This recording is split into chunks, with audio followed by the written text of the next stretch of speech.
Blessed Tuesday to everyone. This is Queen Esther. You already know. I am about to make some spaghetti. Please tell me if you don't think I've started right. Shrimp.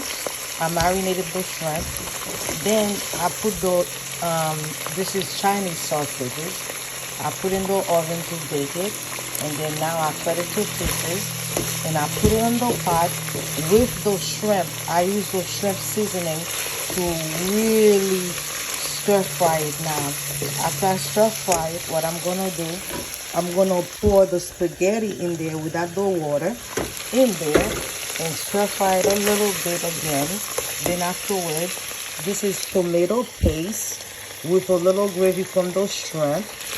And then after I pour it in there, I'm going to use some red pepper there and then some onions. I put a little cloves, how do you call this? Yeah, cloves in there.